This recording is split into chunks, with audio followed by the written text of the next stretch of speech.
Bob Herrick dials it up, and hello, it's Keegan Bradley on the phone. I was up here all day yesterday, and I'm up here all day again today, and there's not a chance you got past me. Which one's Tiger, which one's Phil? Scottie and Rory. And we are back here on the Dad's Golf World Show. It is still a major week. The major's over, but I feel like we get to bask in it. It's like a birthday. You keep celebrating it till the end of the month. And I'm not going to say I'm jet lagged, but what I will say is it was exhausting to see how well Scottie Scheffler played. Rich, I got to ask you right off the bat, what did you think of Scottie Scheffler's performance this week? Oh, that performance was absolutely fantastic. Like, are you kidding me? To walk into the final day with 4 strokes in hand after being like, because he was in the hunt Friday, Saturday, but he never took the lead. But then, or I'm sorry, Thursday, Friday. Saturday is when he came in and he leaves with a 4-stroke lead, and he finished early too. Yeah, he did. Well, I have this sort of like analogy that I've talked about in the past that he's like the Hulk, that he's just like comes stomping down the fairway and he just doesn't stop. Josh, can we please get a video edit of like him CG'd in as the Hulk? Like, you because know, he is like, I'll see if I'm able to do that. Yeah. It might be past my. He was by no means like wire to wire on this thing. He wasn't leading it since day one. No. He just played well day one, and again day 2, and again day 3, and again day 4. And it was just like, it never stopped. And to me, the nail in the coffin for it all was when he comes out day 4, massive lead, and then just birdies hole 1. Yep. It's just like, oh my God, like we have no chance. There is no hope in this. oh, it's like Scottie. He's always in the hunt. Always. There's always just like, you know, he's just Scottie's there. Like, he's only a few strokes back. Like, you know, He's like the noise in the other room in a scary movie. You're just like, you Right. keep hearing like shuffling and things. Like, you're like, oh no, he's here. I can tell.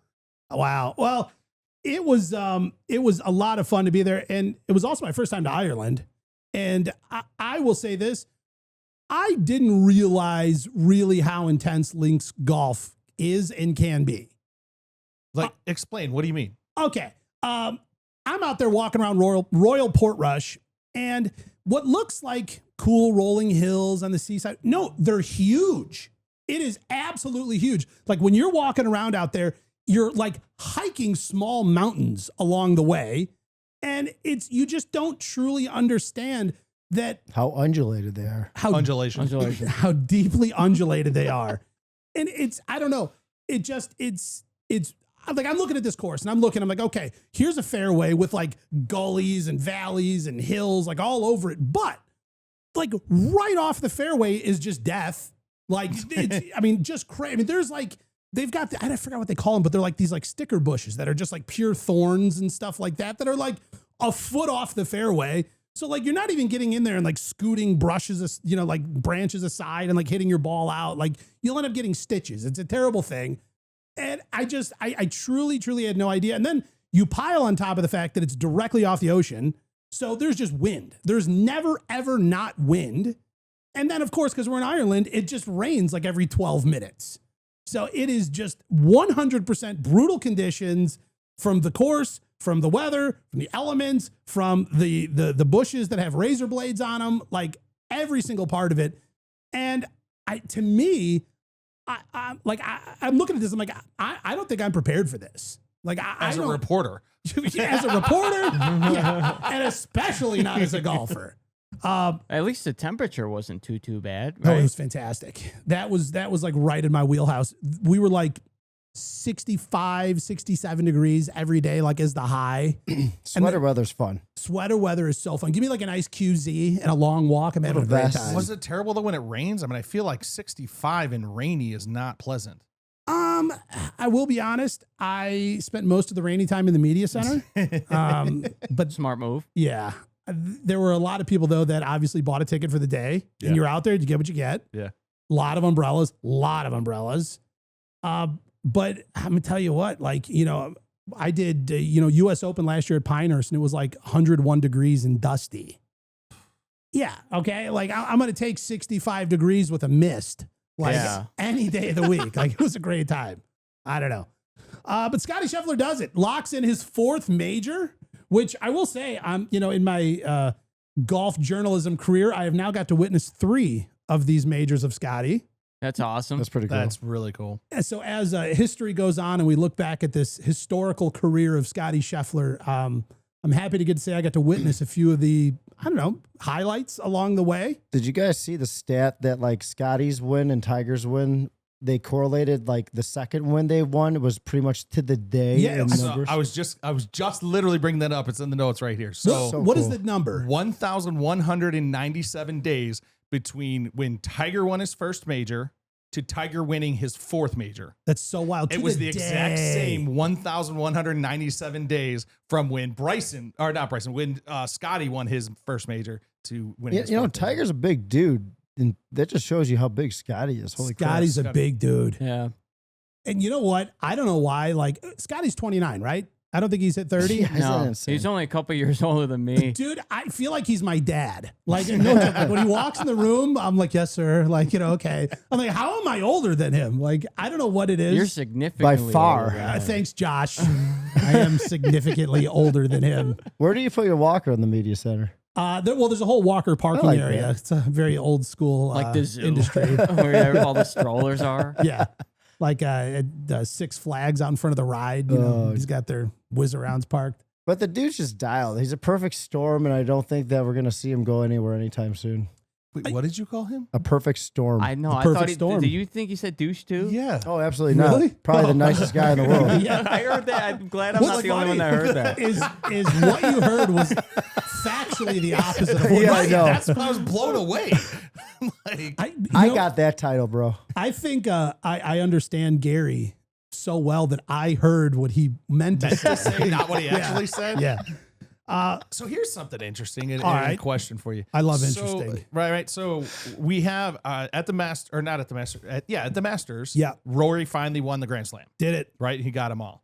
So now Scheffler's just waiting for the U.S. Open. That's all he's got left. U.S. Yep. Open. He's got 3 notches into the Grand Slam belt. Do we feel that there's less pressure on winning a U.S. Open versus winning a Masters? Oh. Yeah. Like, Hands, without a doubt. I think a lot of things. I think a ton of things. yeah. I think, yes, the prestige around the Masters, all of that, but also the added pressure that was on Rory because it had gone Years. so long. And it's like, at what point have I sort of aged out where it's not like, oh, this is my year, this could be my year, where it's now it's like, oh my God, like I have to pull off something like miraculous to make this happen. So as he's getting older, that pressure continues to build. So for Rory, there was just the pressure of the Masters and then the pressure that was added where he was at in his career and how long he had gone without a major. I think the reverse of it, though, is Scottie doesn't put any pressure on himself. And here's the thing, though, too. The U.S. Open, like, it's so difficult, like, terrain-wise and stuff. But, like, Rory had that added, like, pressure because of the 2011 Masters when he was leading by 4 going into Sunday, and then he shoots 80. And it's just like, oh.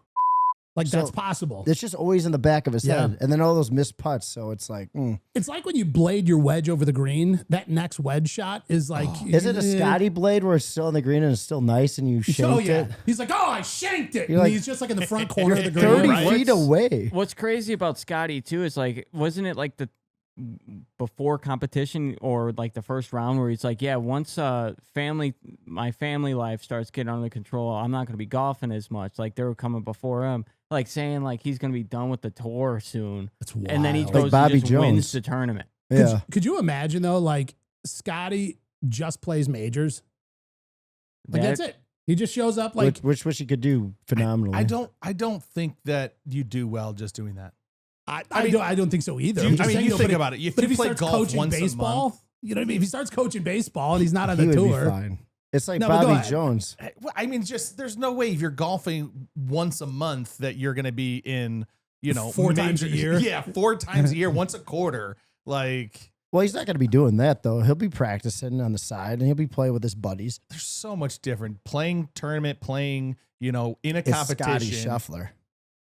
it is. Well, here's the other thing. I think that we also have to recognize that he made some important changes that were like revolutionary to his game.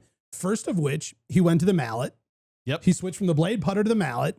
But let's not forget, though, he did win his first Masters with the blade, and he had won, previously. But He was ranked like 106 on strokes gained from putting while using the blade and still won. Which goes to show the rest of his game was so dialed that even decent putting still put him ahead of everybody. Yep. That's insane. Then goes to the blade, and then we see a huge transformation in his game and the amount of wins going up. And then several months back, he takes that hand, flips it over, and goes to the claw grip on the putter. I hate the claw grip so much. You know what? And then we saw him, it like turn the gears up even more. I don't know. It's like from now on, I feel like, we've got the guys in the world like Bryson DeChambeau who try everything and he lands on things that work for him. And then you got Scottie Scheffler who doesn't try everything. He just tries specific things and they completely work for him. This is like a small little detail, but just look how they're both standing exactly the same. Oh my God. Golf stance. Like, whew. Talk about ore. Who's got a better watch? Tiger. Here's you don't even know what watches they're wearing. He's Rolex. just saying it. It's a Rolex. But so is Scottie's. here's another thing too. It's a better Rolex. What's Scotty's caddy? Ted Scott. And Ted Scott used to be with Bubba Watson. Yep. And when he switched from Bubba Watson, he was getting ready to retire. Yep. But Scotty walked in and talked to him about doing it. There's a whole thing about how he almost didn't want to even, because Scotty's known for not being the most easy person to get along with. Yeah, he used to be a lot more like, emotional on the course. Yeah. He would, his frustration would be let out and all that. And you're right. Ted Scott goes, hey man, listen, I'm interested. There's just some of this stuff about the way you play that I don't like. And I don't think I'll vibe with that. And Scottie, which is so crazy to think about that, like this conversation was led in reverse, not like I am welcoming you to come caddy for me. Right. It was like, no, would you please? And it was like, well, you got some stuff you got to work on. He's like, okay, I will work on it. Well, that's like the hot chick at the bar. If you're kind of a jerk, she likes you more. Yeah, it's just like that. Yeah. Well, here's the question. Tell me I'm wrong. Here's the I'm question. agreeing. We've got the putter change. We've got the claw grip. We've got Ted Scott. Like, is it the perfect storm? Was it any one of those? Like, without any of those pieces, are we not seeing what we're seeing right now? I mean, he could have Gino on the bag. And do you think he's on this run that he's on with Ted Scott? No, I think Ted Scott's fixed his mind a lot. I mean, because you look, he's not emotional when he's out there.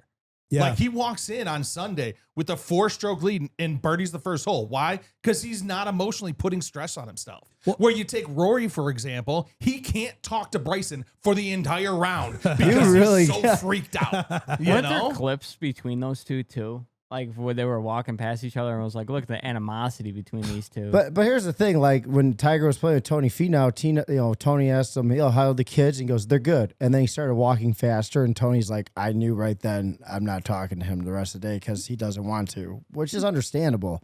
But which sort of side do you identify more with? I don't mean to make a connection to Tiger with everything, but it's kind of hard. No, but like for yourself, all you do. though, like, are you more like, I don't want to talk about the kids, leave me alone, Tony Finau, or are you more like, so how's things? I've grown into the ability to like just rock with anything, I feel, and like I wouldn't mind talking to Tony at all and just chilling and vibing. But the old me would have been like, dude, like I can't focus on you and this at the same time. You and your 700 kids. Yeah, right. I feel like you got to have a balance, right? Like during an 18 holes, there are times when, all right, this next shot isn't the most high pressure shot in the entire world. And yeah, we can talk about kids for a second. There's also a time when you're hitting out of the bunker and you don't want to blade it because you got to put it within a 1 foot square and get it to land and stop. Yeah, that's not the time to be, chit-chatting about whatever. But you don't have to go 18 holes at the Master not talking to Bryson. 0 words. Right? I would love like a close-up or like a hot mic moment where we learned that they're not going to talk because there must have been something said and then something not responded. Yeah. Or a type of response where it set the tone, maybe hole 1. I don't know. That's the moment I want zoomed in on. This the Rory, Bryson. Oh, clearly we're not talking today after this interaction that just took place. It's fine. Bryson said there was something like that in his interview at the Masters. Where he tried to spark a conversation or something. He said something and he's like, he did not respond and just started walking and he did not say a word to me all day. Wow. And I love the opposite because Bryson's just so like Sociable. just yes, giving people high fives, like just signing autographs, doing stuff all day long. We're talking about the putters and that he's moved to the mallet putter, all that kind of stuff, right? I just saw a thing of the top 27 putters that are used. Only 7 of them are blades. Wow. Yeah. Gone is the blade era. Right? Which is interesting because there was a season of time where every single person was using a Scottie Cameron, Newport 2, whatever their variation of it was. They all had it. But here's the thing that's wild. They're not like the same amount of people are winning. They won with it then and now they're not. To me, it goes back to like the jailbird putter. You know what I mean? Like there was a season where everybody had to have it and now everybody's on the lab 2, all these lab putters and all that. Remember, isn't it like that with the Spider too? The Spider and Keegan Bradley is still using the jailbird. It's true. And that Scottsdale ping putter. Which one's that? It's a blade, but it's the ping and it says. That's like the one I've got a few of those downstairs. Yeah, I collect. You have so many clubs. I have so many everythings. All right, let's just take a moment to do some quick predictions. We touched on this momentarily, but do we think Scottie gets another major in the next 12 months? Yes. We're at the end of a major season, looking at the next major season. Does Scottie claim another one? I think at least one. I like it. Hands down. I like it. One? I like it. We're going with one. Well, like look at the win percentage. Was it? He's got 80 tournaments. He's won 21 of them, and 4 of them were majors. I mean, he's winning at whatever. What's the percentage for that? Like, I think he's at least 20%. Can we say at least one? All right. So here's the next question. Minimum. How long until the Grand Slam is complete? This year coming up. I say not this year coming up. I say he's going to get real close and not win the U.S. Open, but the next year he's going to just absolutely destroy You're going everyone. 2026 Grand Slam? Right now on this date, before we hit this date next year, he'll have it. The Grand Slam will be locked. Yep. Wow. I love it. I hope so. You're I going hope 2 years. so. Yeah. By 27. Yeah. And Does then that it'll be include Tiger. 26? Like you're saying within 26 or 27, or you think it's not happening 26? I don't think it's happening next year. It's going to happen the year after. Rich? I mean, it's such a tough call. Like, my fandom is saying he's winning this year or next year, next calendar year, winning the 2026 season. Yeah. Like my fandom just wants him to win it, close it down. Like that would be absolutely awesome. Who has all? It's Tiger, Jack, Rory, possibly Snead. Yeah, there's 6 total now. Byron. I think you just hit them all. Tommy.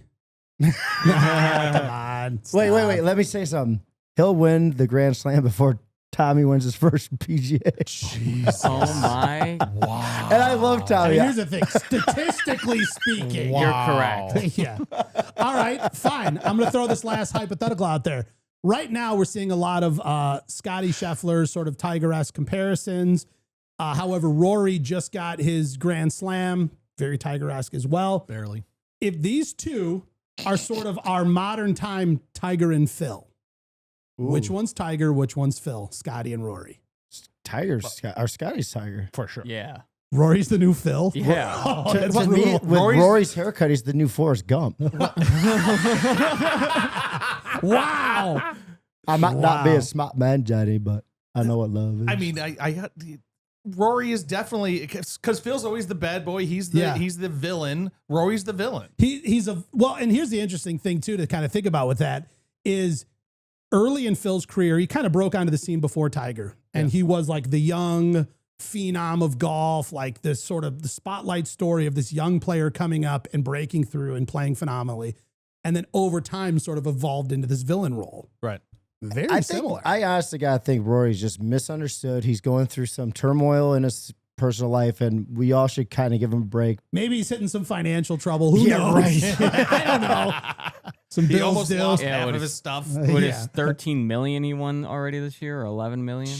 Well, or like his last Nike deal was like $100 million deal, something like that. I love Rory though, but he definitely needs to chill a little bit. So did you see that recap from Phil's tweet that he made about Scottie? Yeah. Oh, yeah. Yeah. So Go ahead. Do you have it? I got it right here. Okay. So March 16th, 2025, Phil Mickelson says on his X, here's a hot take. Does Scottie win in 2025 before the Ryder Cup? I don't think so. Wow. I appreciate that he's Insert willing to foot make and super hot mouth. takes. Right. I appreciate that he's willing to just throw bold statements out there. Yes. Even if Wildly they are wrong. immediately proved wrong. Just like, He's won the CG Cup Byron Nelson, the PGA Championship, the Memorial Tournament, and the British Open. And the players. Every time Phil speaks, Not I just this think year. of Oh, Dustin he didn't Johnson. win this year? No, That was no, last this year? yeah. Okay. I just think of Dustin Johnson going, here we go with this shit. Yeah. Yeah. Wow. What did he say when the fans were going after him? Who? Zach Johnson. I don't know. Well, what tournament was that? Oh, were you like Which time? Yeah, I know. Right? All I know sick is- of it. I'm sick of it. I like It when was something Bryson that. got into his head and he's like, how old are you? He's like 55. He's like, holy shit. I was like, I hope I'm alive by then. And you could just see Phil just get defeated. Just deflate, pops like a balloon. 100%. Speaking of Bryson, his open weekend was All right. crazy. Perfect timing. So we've talked quite a bit of Scottie. I marked this moment here called honorable mentions. All right. And on the top of my list is Bryson DeChambeau. So I'm so glad you brought this up. He comes out round one and has a pretty rough day. That's an understatement. Pretty rough day. Yeah. And what did he shoot? 78, I believe. Yeah, he shot 7 over. He shot 7 over, 78. And it was interesting because if you're anywhere on social media that Thursday night after his round, everybody's making these surefire statements. They're like, you know what?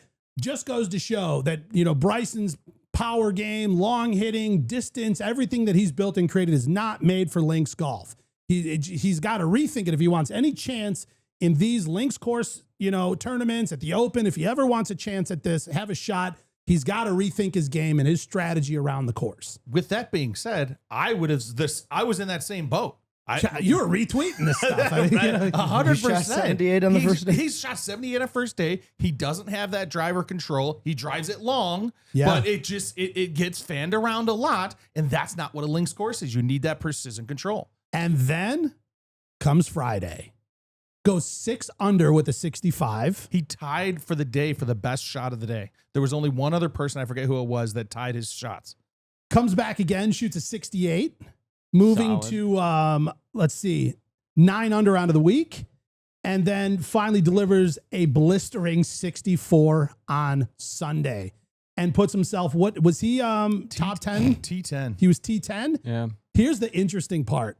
If he would have even played a mediocre round on the first day, He wins. he wins. He wins. He wins the whole ass thing.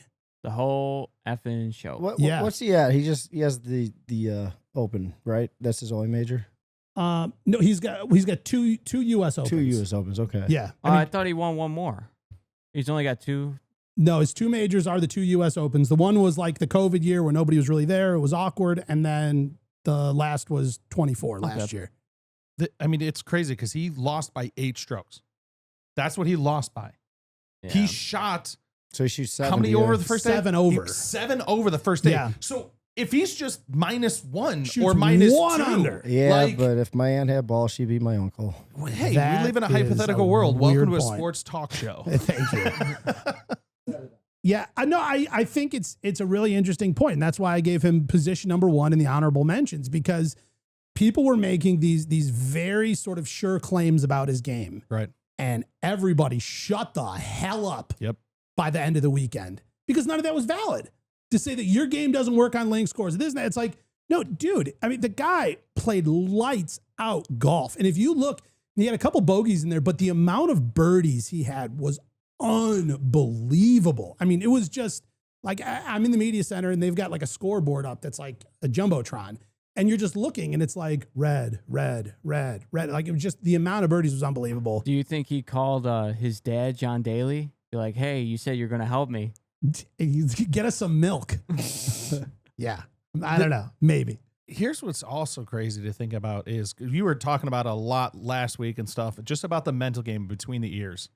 How do you go from 7 over to shooting tying the best round the next day? Well, at that point, you got to trust yourself, and you just go for it, and you don't care, because not caring is one of my favorite things to do out there. Like, if you just rock it out and trust yourself, and that's 100%, because he knows who he is, and Well, it's I mean, I think that's a great point, but it's like Well, here he said this in an interview after the second round when he came back and really showed up.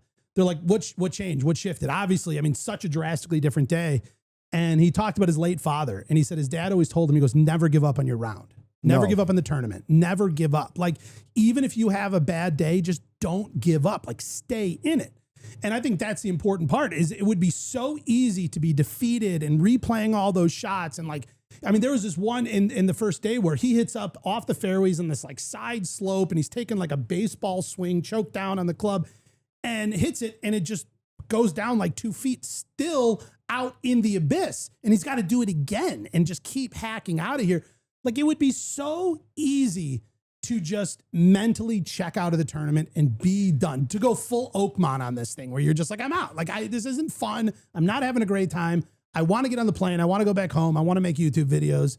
And I mean, I don't even want to say the cliche thing, but winners never quit and quitters never win. But here's the thing. You're such a great golfer that, okay, you've had 2 bad shots, but you're Bryson DeChambeau, dude. You've eagled the first hole at the Ryder Cup. You are just this sensational player.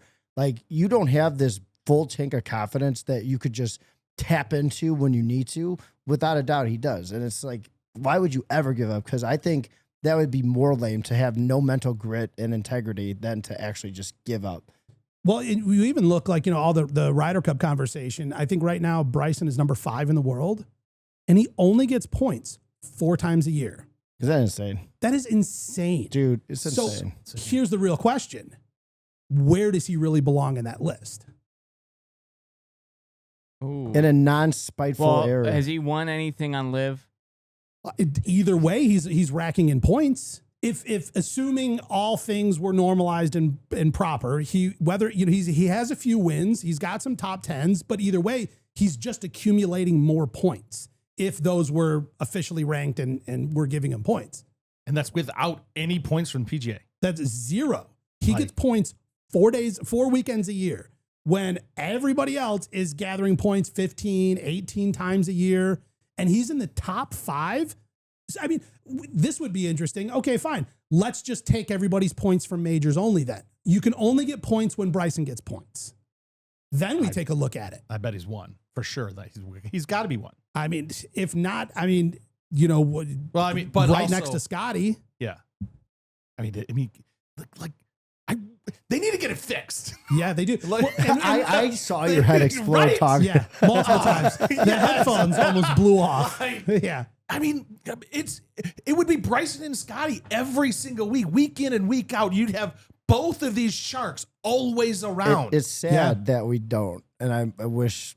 Yeah. Well, they put in for it again. They submitted their like not an appeal, but like whatever, like their application to apply for, and they made changes and they kind of reworked things over like it's been more than a year since their original application was denied. Liv put in the application.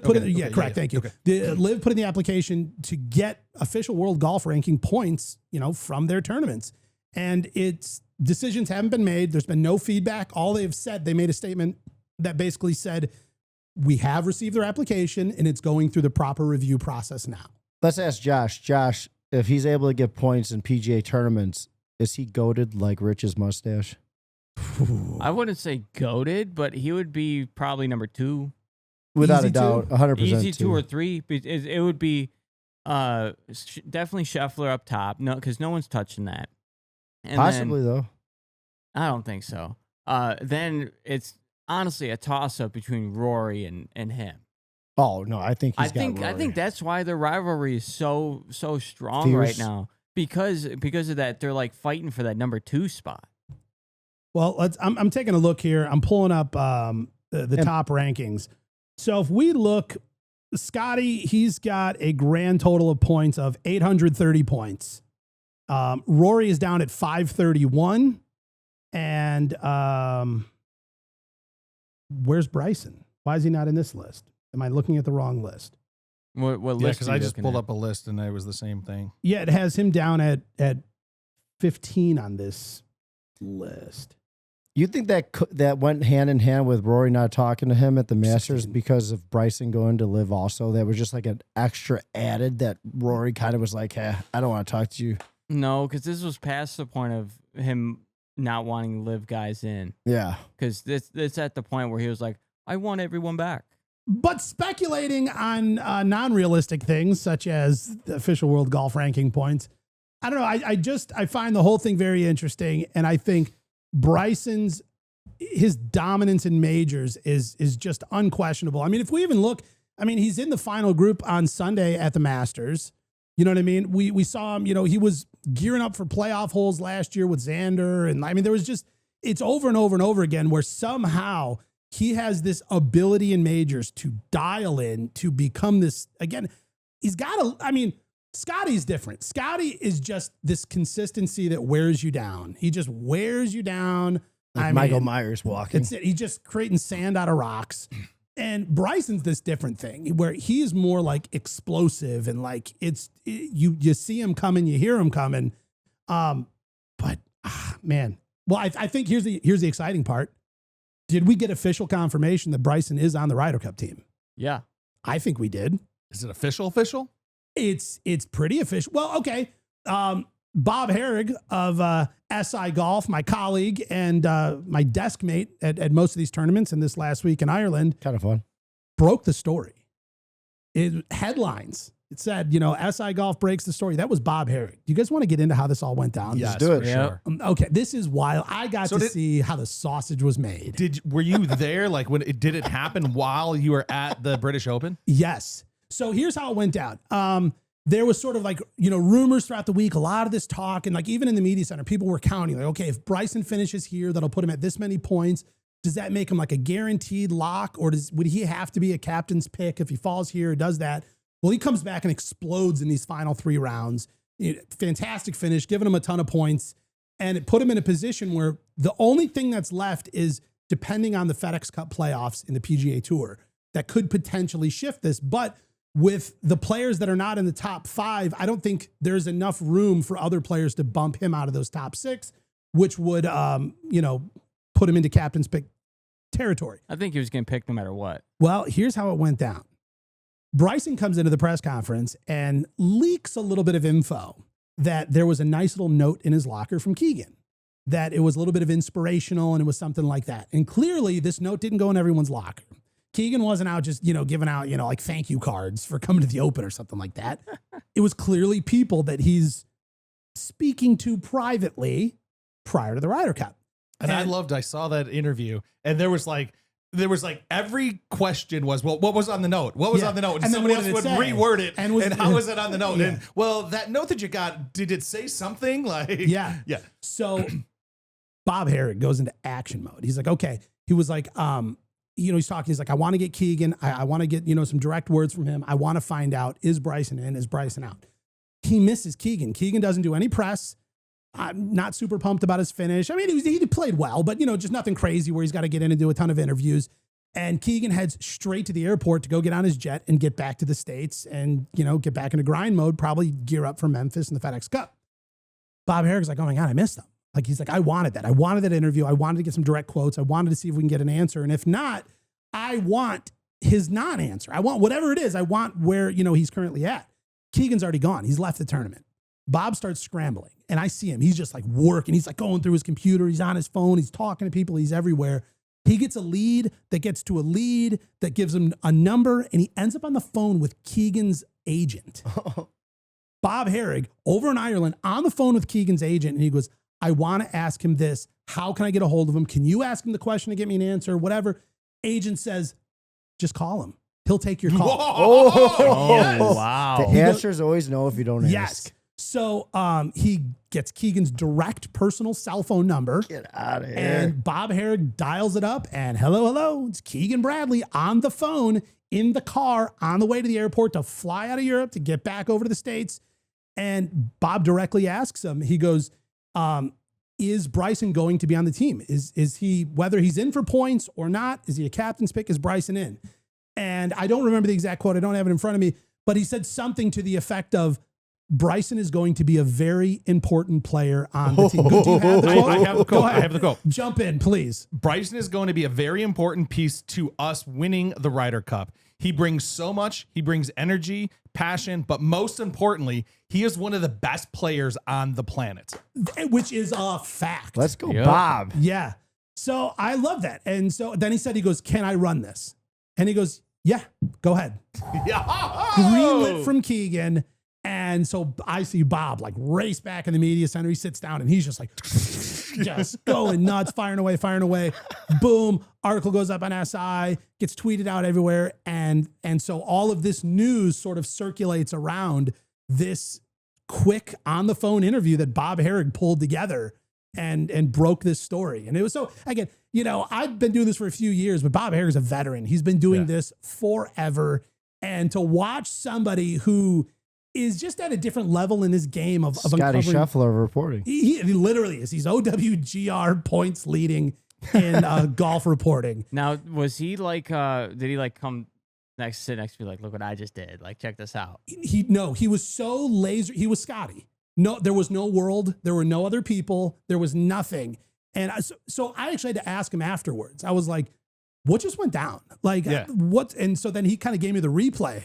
And I was like, wow. And I pieced it all together, seeing him cruise around, talking to people, like whatever, like, and it all sort of made sense to me. But no, in the moment, he wasn't like, hey, come check this out. He was just like laser dialed. And guys like that aren't looking for the accolades. They're looking for the result, you know? That's right. For the world of golf, he wanted that answer out there. And the cool thing too was to see and know now was the time to strike, because really there's not going to be any change from now until the Ryder Cup for Bryson. Right? He's not playing against everybody else anymore. Right. He's going to go do his live thing, play once a month doing that. You know, however he plays here in Chicago isn't going to determine whether he's going to be on the team or not. Right. And Bryson knew, he's like, Keegan's already made up his mind. He already gave out the notes. He's already doing this stuff. I need to get that quote from Keegan because he'll let me break this story. That's sick. Because otherwise it's sort of this like, well, Bryson said, and he got a letter. I mean, does that mean? And we can all draw, you know, connections here, connect the dots. But is it like we want a firm statement verified directly from Captain America himself, Keegan Bradley, the man of the mustache. And he got it. And I think that is a mustache anymore. He needs but in my heart he does. I feel like he'll bring it back. I don't know for why I Ryder Cup. enjoyed that story so much. Because, like, it's somebody that went out and the answers always no if you don't ask. Yeah. And it was the right guy asking. I mean, I think that's part of it because Bob Harig has proven himself over time to be the respect to get a number from an agent. Is huge. I mean, right. Like, and obviously the integrity where it's like, you know, obviously he knows he's not going to be tweeting this number out and all that. He's going to treat it with dignity and respect. He's not going to be like later on next day, what's up, Keegs? Yeah. Like what the other 2 a.m. text from the bar. What other phone numbers do you think Bob has? Oh, there's no way to know. Full speculation. I believe he has access to Tiger. I have no idea. I wouldn't say that he has his personal cell phone number or his pager. But I would truly believe that he has a pathway because, like I said, every time I'm at a tournament with Bob and Tiger Woods is there, I always, for a moment, find those two just walking and talking together. Get out of town. Every single time. For example, the PNC, he's there. And like I wanted to get like some cool video of Tiger and Charlie walking up to this par 3, whatever. And I'm over like kind of by the ropes. And the security guy comes up to me and he stops and he's like, sir, he's like, just, you know, he goes, you cannot go past this area with that credential on. It's like, you know, you can't go. I'm like, yeah, no problem. This is perfect. Because Tiger's going to come around the corner. I can get pictures. Yeah. And I see Tiger come around the corner and there's Bob just walking with the same credential you have. Same credential I got. And here he is just yucking it up, just talking. I mean, you could tell there was like a very cool, friendly, nice conversation. Yes. How long? Do you know how long he's been with Sports Illustrated? Since 1902, I think. Yeah, no. Before the war. Well, I know he worked ESPN for a while. Like he's worked with several organizations. He hasn't been with. He's been in the game for a minute. For a long time. So that's probably if he was with Sports Illustrated when Tiger was younger. Yeah. He probably knows him pretty well. Well, like I don't think he's been with Sports Illustrated that long, but he's been in the game that long with various. You know, I think he, like I said, ESPN. He might have done Golf Digest. Like I don't know. He's been in all the top golf publications. What do you put Tiger in if you have his number in your phone? I know how I'm putting it in. Tiger. Probably Eldrick. Tiger Woods, because I want the last name in there too, in case I'm like, that's probably what I would do. I don't think I would. Tigerrr. All caps. Tiger. Tiger. Wow.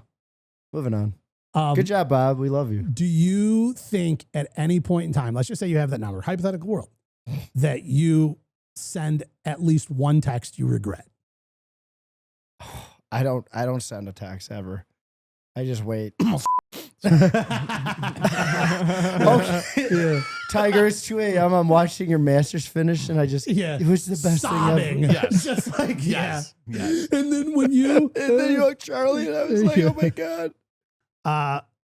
Well, Tiger. other honorable mentions of the week, I got to talk about Rory. Rory. He played well. He, was solid T7? play. I mean, obviously nothing that changed the entire world, but here's what I will say. It was very cool and very heartwarming to see that hometown hero vibe. Yeah. And the golf course that he grew up playing at, it was like Hollywood something golf course, like whatever it's called, is about an hour from Royal Portrush.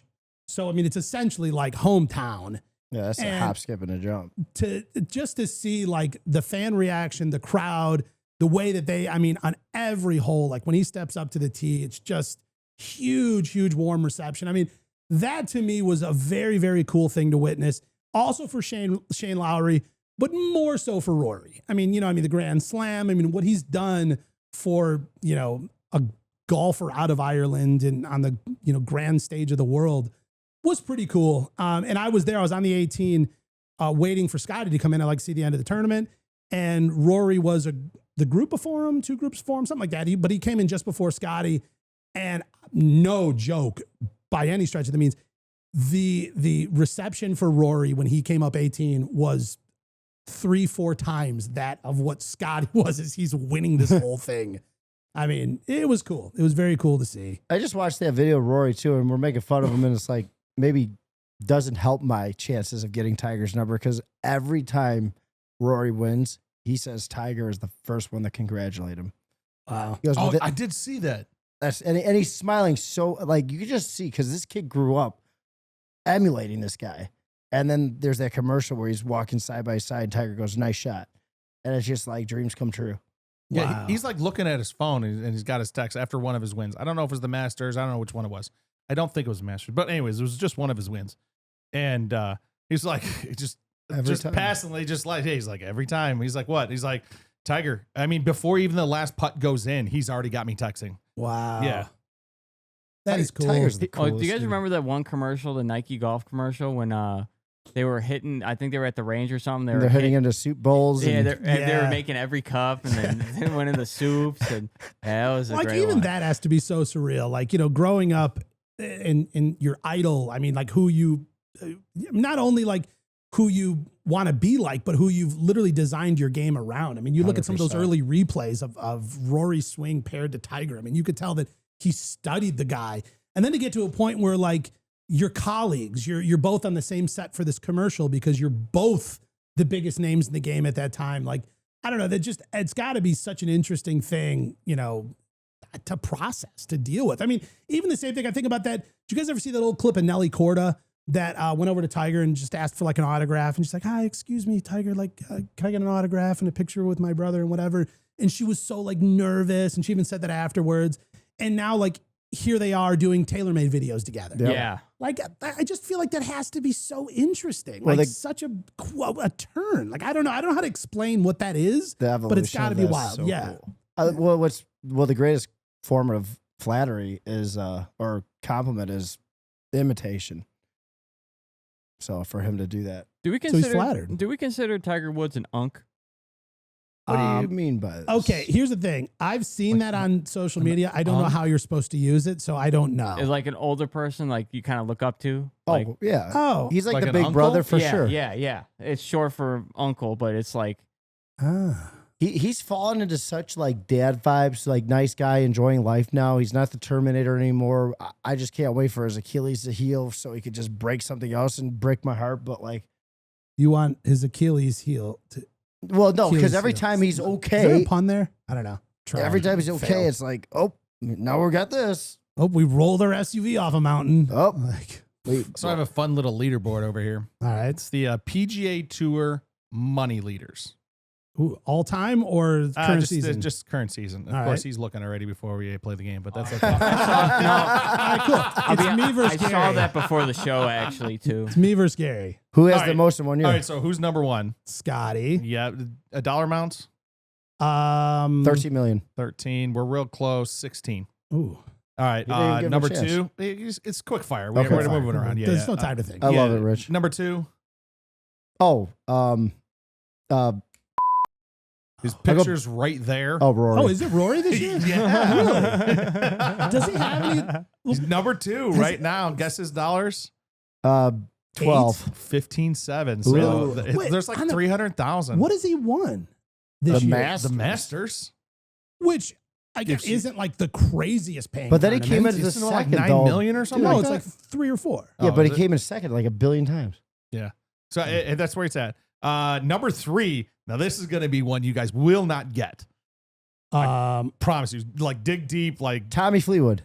no. Ben Griffin. No. Ben Griffin's 7. Okay. Are we talking PGA Tour? Or are we talking majors as well?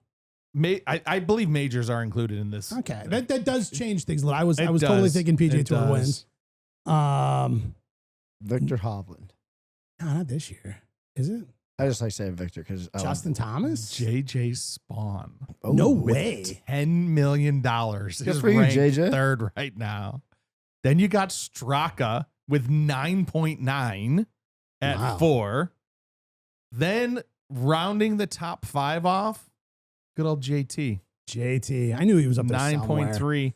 Now you don't have to pay him back for your honorable shirts. mentions. You got In terms of Ryder Cup players, was that 2 US, 3 European? No, it was 3 US because JJ's. It was, Scottie's US, Rory's not, Spawn is, Straka's not, Thomas, Henley, Griffin, Bradley, Morikawa. Then you got Lugberg, Novak, I mean, Ludwig. Ludwig Oberg. Oberg, You yeah. just run it together. Ludberg, Lundberg. Ludberg. Total time That's saver. actually a good nickname. You know. Yeah. Ludberg. Then sitting at our pretty T12, Mr. Tommy Fleetwood. Tommy. Tommy. Here's the question, because technically on the money listings, 1, 2, 3, 4, fourth non-American overall. Like, but do they put him on the Ryder Cup team? Like, Where's he at in standings? That is hot. I'm just clicking the world rankings right next to it. T15, and that's 1, 2, 3, 4, 5, 6, 7 overall non-US. Rickie Fowler was playing well. Nice. That was Oh, cool yeah, you to get to see. talk to him. I did. I got a chance to chat with him for a little bit. How it- was that? I didn't hear about that. It was cool. So I'm out there watching on Wednesday. I had just gotten in. I literally I flew out Tuesday out of Chicago, landed in Dublin at 5:15 a.m., rented a car, drove on the wrong side of the road, got myself all the way up to Northern Ireland, dropped my stuff off in this dorm room I was staying in. Your VDR. video of you driving when you first started just had me dying laughing. We'll get there. Like, I make my way all the way up, go straight to the tournament. I mean, it was just like boom, boom, boom. I get on site. And one of the things the commentators were talking about, like, man, Rickie's really out there grinding on the range. Like he's just, from the time that he played his practice round and still out there hitting balls, that he just spent like a few hours out there. Nothing crazy. He wasn't, we saw Bryson at the Masters where he's just like, just like pounding balls, like 7,000 of them. Real. But See ball, hit ball. like Rickie was a lot more, it was just like focused practice. You know what I mean? Just ball, take time, regroup, rethink, whatever. But the thing I kept seeing is he had an old like Persimmon driver in his bag, like one of the wooden head drivers, like super old school. And then I saw another guy come over and he was talking with him and he pulls it out of his bag and he's like looking at it and then he's like taking it down and waggling. And I kept trying to get a picture of it. And like every time I would, like they would like hold it and turn. And I was like, So a couple days later, coming out of the after the tournament, Rickie finishes his round, and you can go there. There's this area called the mixed media area. There's the standard sort of press conference room with like all the chairs and everything. And the mixed media area is just like these mics in front of some backdrops, and you can go in there and just request anyone, and they'll just say, So he comes over to me, he's like, "Hey, who you requesting?" I was like, "Rickie Fowler." And like, "And what's your name?" Dan Evans. What's your organization? Sports Illustrated. And he goes right on his thing. He's like, we have Dan Evans from Sports Illustrated requesting Rickie Fowler. And I was That's like, kind of fun. that sounds super official. Right? And they're like, hey, we'll just let you know what he says. And a little bit of time goes by and they're like, hey, we haven't gotten an answer yet. He's still finishing up scoring, whatever. And then a little bit later, they're like, he said, yeah. Sweet. I'm like, okay, perfect, great, awesome. And they're like, and actually, for this one, what we're gonna have you guys do is use this area over here because we have someone else coming through. So you, this is the area where you film yourself. And I was like, oh, okay. So I ran back in and got like a mic and a whole setup and a whole thing. And just as he's coming out, walking out, it was perfect timing. And so I wanted to know what was going on with these Persimmon drivers. I'm like, what's the point in bringing that to the range the day before a major? Like for funsies. God, I want to take a guess. Well, let's take a listen in here what he had to say. We saw you out there putting a good amount of work in Wednesday, but I saw something interesting coming out of the bag. An old school club. Was that a Persimmon? Were you having fun messing with that, or is that something you're experimenting with? Actually, she's brand new. I play with Persimmons a bit at home sometimes. I have some old equipment and go out and play here and there. I have a handful of Bellatas and professionals, and so a few Persimmon weapons at home. Actually, that was one I had John Morgan, who used to play out here. He has a company he has now, and so that's one I have. I have another custom one coming, so nothing like having a good set of Persimmons. Just kind of for feel to kind of, hit something that, maybe isn't as forgiving to get yourself dialed. What's that do there? Yeah, I mean, sometimes it's a bit of fun just to go out and play a little bit of throwback. I enjoy it. I might drive it better with Persimmon. I'm not sure what it is. I hit them well. I've always enjoyed kind of, the history of the game. I'm not sure I want to go back and play anything older as far as hickories and stuff. It's a bit too hard for me. But Persimmons and some old golf balls, it's good fun. It's kind of cool. I mean, he's talking about hitting Bellata balls. You know what I mean? Those are the wound balls like that I would cut open on the live that like have all the strings and stuff.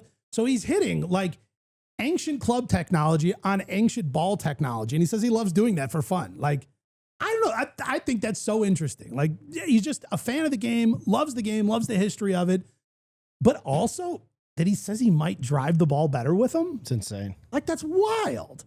I don't know. That's how Burke Highkill from Silver Lake, and they owned Highkill prior. He plays with those, and he wears his knickers, and the guy's like 75, 80 years old almost, and he shoots in the 70s with them. Wow. And it's phenomenal. That is old man golf. Not trying to muscle it and hit every drive a million miles and tell people you hit your 9-iron, 190 and all this stuff. God, that drives me nuts. And then you go out and just play old man golf and beat all these guys. Like, it literally proves that there is a much more efficient way to play the game. And length doesn't matter. Length doesn't matter. It does help, though. It kind of helps. I don't know. It's kind of cool. Cool moment with Rickie Fowler. I love that. Yeah. I wonder if it has something to do with because you got to think the sweet spot on those clubs are so tiny, right? Yeah. Like, and you have to, and the entire head is tiny. Like, I mean, everything about it, the profile of the head, the sweet spot. I mean, everything. It's yeah. You got to think you just go and it's like that one practice club that you have. Yeah. Right. You hit that practice club a whole bunch of times. And you go take and then you take your big driver, and it's like the size of this computer. Like, the worst thing about that was I tried to hit it like 7-8 times. Top, shank, horrible. I give it to the 10-year-old Emery that won the long drive chip contest at the Masters. 220. I'm just like, okay, whatever. I think that's the incredible thing about little kids in sports and certain things where they didn't know that this is supposed to be hard. Yeah. So they don't go into it like, you hand that club to someone else and they're like, oh man. Like, oh, cool. Watch what I could do with this That's thing. like skiing too. If you notice, little kids do a lot better than adults when it comes to skiing or learning how to ski. It's true. I mean, I would imagine even like riding a bike, if you've never ridden one and you try to learn as an adult, you're going to pick it up faster as a kid. You can. I don't know. That's how it works. Rickie. Harris English, once again, right in the mix, trying to make something happen, comes up short. What's interesting though is I feel like he's a little bit of like a sleeper. Yeah. You know what I mean? Like, as we have all these conversations, how often we bring up Harris English? I would have to say this might be the first time in the history of the show that we're discussing this gentleman. Meanwhile, here he is again, taking a solo second, 13 under. Phenomenal golfer. Yeah. Phenomenal guy. And the real question is, and a lot of people are wondering this, like, is he a pick for the Ryder Cup? I would think. Now he is. I would think so. I mean, there's a lot of other guys that are bigger names that might be more fun to like watch, but we want to win this thing. We want to take back a big dub. And guys who are consistently finishing at the top of the leaderboard in majors kind of seem like the guys you want to go with. I feel like him and Ben Griffin are going to be the dark horse. Ben Griffin. What a great song. It's a great song. The Ben Griffin song. He's talking about a song called Dark Horse, guys. Everybody calm down. Yeah, Katy Perry. No. Who's the But other, yes. Who's the other guy who was in the final group? Where is that at? I'm looking for it. Lee. How do you say his name? Lee Hotong. H.T. Lee. H.T. Lee. There you go. Okay, thank you. You're welcome. He's like disgusted at a shot. Like, what is happening? Yeah. I'm like, He He's finished not in fun. T4, Hey, though. there wasn't that many pictures of him online, man. I like it. It's funny. I heard an interesting stat, and I forgot to put it in my notes, so I don't have the exact number, but like over the last couple of years in playing professional golf, he had made something like 1.2 million over the last several years. And then his finish this week or whatever surpassed the amount of money he made in several years, like in this last week, Wow. which is unbelievable. I mean, again, like a life-changing moment to be in the mix, to be in the final group, like a guy who we're trying to pronounce his last name. We don't know him. He's not somebody we've heard of. And then, but again, Dude just grinds. that's what I love about true open majors. You know, it's not this guaranteed locked in invite list. It's people from all around the planet who get to throw their hat in the ring and give it a shot to try and win one of the 4 biggest tournaments on the planet. And I don't know, changed his life. And now here we are trying to pronounce his name. We kind of know him. Kind of know. I don't know. Fitzpatrick was another kind of cool story for the weekend. What'd you like about that?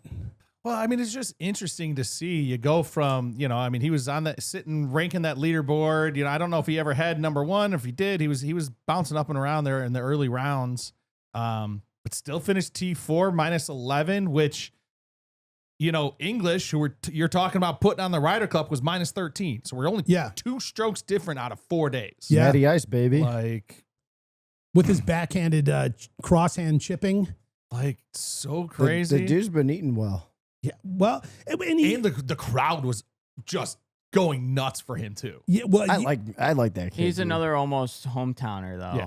Yeah. I would just start the going. European love at European events is it's just different. Yes. Like we don't care who you are, we don't care anything. It's just you're from not our US. side, Yeah. and you're our favorite automatically, guaranteed. I would love to read his book of all of his shots. Have you guys ever heard about that? No. The way that Matt Fitzpatrick catalogs and journals every single shot that he hits in practice, every And one, play. and play as well. I believe so. And so he Assuming play, that would be the easy one to categorize, right? I have a buddy, his name is Gary, actually. They call him G-Man, and he's 88 years old, and he does that at indoor golf. Every shot, his yardage, the club, it's insane. It's a different level of OCD and anal retentive tendencies. I think, well, I think it was in Full Swing where they showed it, but he's got like these piles of books, like piles, where he's been doing it since he was like just like a junior golfer, that he's been logging all of these shots and saving them, like chronicling billions of shots that he's taken from practice rounds, play around, like everything. So me saving scorecards is pretty easy compared to that. I know someone that did that, not to bring bowling up, but a girl who ended up on Junior Team USA, bowling in college. She did that for every single one of her shots. She logged every roll. Yes. Wow. And then there's a Now, lot is she more doing people that out like there. after every, or is she remembering this? No, she does it after Okay. every, yeah. Like soon 'Cause as you I'm roll getting it or to at the the- end of the day. No, as soon as the frame was done. Wow. I'm to the point now where I'm playing so much where I could remember every shot and every hole. And We used to do it on iPads. We used to track every shot on iPads, and it would give us like at the arrows on a bowling lane, then at the break point, and then what we left. well, the more So it information you was- could get, the better you are. Yeah, we would do that every shot too. I mean, I kind of understand doing it on like an iPad or doing it on something like that, but he's just doing it in books. Yeah. What is he using that for? Right, because you can't be like, oh, I want to look at, run a report that shows my Right. average from 54 yards. Well, here's what's insane. So, like, if I'm playing Green Garden, shout out Frankfurt just got the hat. And I'm playing number 11, the Gold Course. It's a par 3, which is usually between 150 and 160. Now, that's my 9-iron pitching wedge, no doubt, every time. For whatever reason, I have to hit a 7-iron on that hole. And it's not even undulation. But, like, that's the thing that, I don't know, like, that's just something to remember. And it's just, like, something that you have in your arsenal where you're like, oh, this is that course where I did this and I need to do that. So I don't know if that's the reason, but I can see where that would help possibly if you're coming back to a track where you're like, oh, this is what I usually hit, but I need to do this because of this. Which shows the importance of even like, you know, in high level competitive play, like getting practice rounds in. Right. Like, because it's like, yeah, no, I studied the yardage book and I have like the Grint app out and I'm like zooming in, but none of that matters until you really start playing holes and know, like, I need to hit this shot here. I've tried it a few different ways. This is what's worked.